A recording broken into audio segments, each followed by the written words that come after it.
I feel like there's a lot of other things in our community that we need to be worrying about. We received an email from, I guess it's the Humane Society, and with allegations of criminal activities up there. I don't think there's anything really, John, that we have to look at. It's something that the other bodies that got the letter will deal with.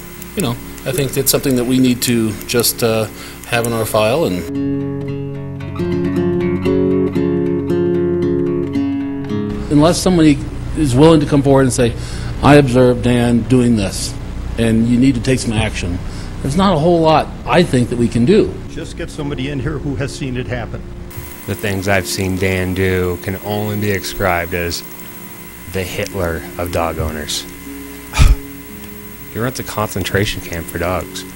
I watched Dan beat a dog to death with a chain. To this day, I'm haunted when I stand at her house. McEachin was widely criticized in 2005 for his longtime practice of shooting sick dogs and dumping them in a pit on the property. We had an area called Death Row, the projects. Harry Portland spent 9 years working at Krabloonik. And what Dan did was took the dogs and held them down with his foot on this choker chain and shot them with one hand with a .22. He says workers threw the dying dogs into a pit full of feces.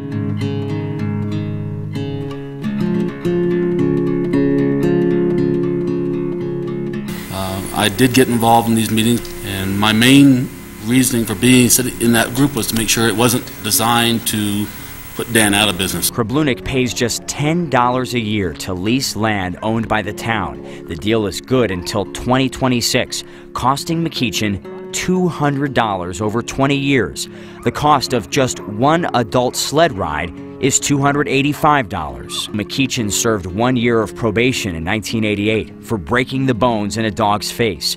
Krabloonik failed a 2008 state inspection because of a repeat critical violation, with some dogs needing veterinary care.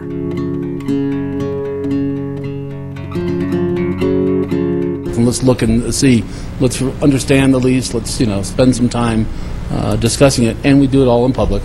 We do have a dog abuse provision, an animal abuse provision in our town code. Go to the police. Then we can do something.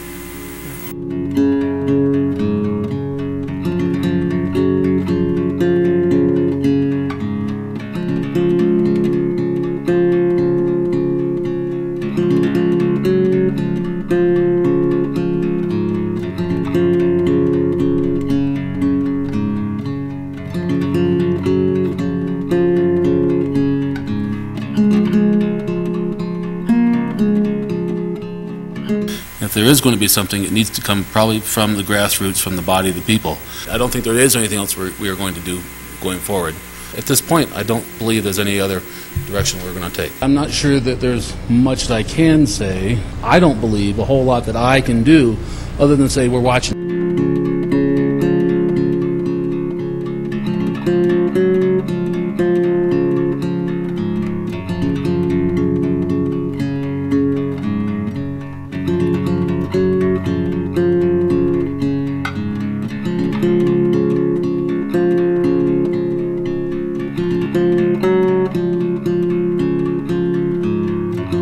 Dan loves his animals. The mayor of Snowmass Village, Bill Boineau, is defending McEachin and his business. A number of the people in Snowmass Village do believe it's a quality amenity. He says right now there are no plans to break that 20-year lease. We have an arrangement, and I need to honor that arrangement.